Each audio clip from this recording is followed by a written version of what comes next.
The link tag is used for linking to an external style sheet, but you can also define local styles right in your HTML file.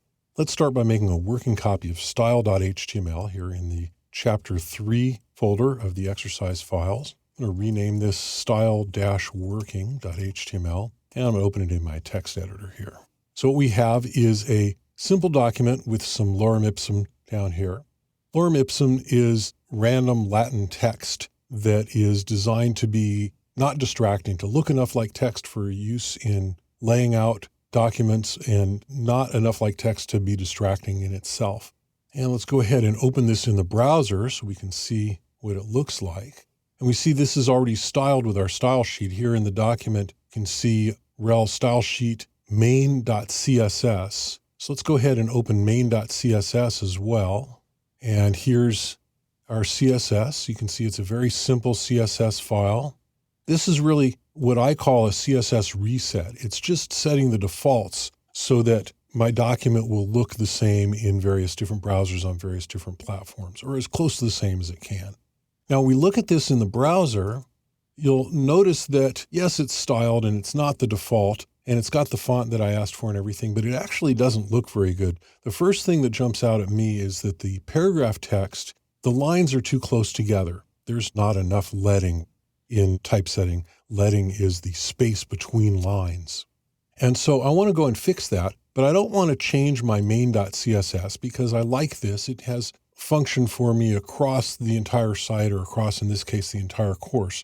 So I'm not going to change that. Instead, what I'm going to do is I'm going to go here into my HTML file, and here's where we link to the external style sheet, and we know how to do that using the link tag. The other thing we can do here, right up here in the head, is we can put in a style tag, and it looks like this.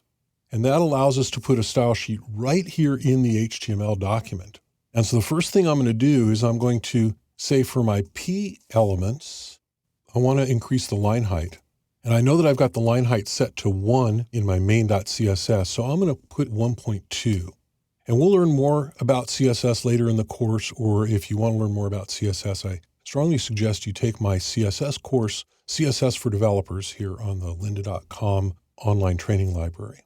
So we'll save this and we'll bring it up in the browser, and I'll reload the browser. And you see now it gave us a little bit of air there, a little bit of space in between the lines, and it actually looks a whole lot better.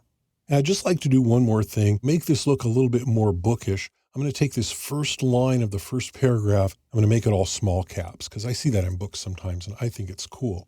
And so I'm just going to say p.first, first line.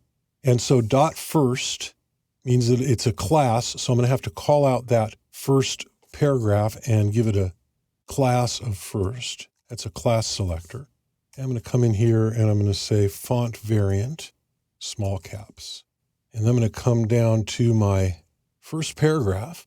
I'm going to say class equals first.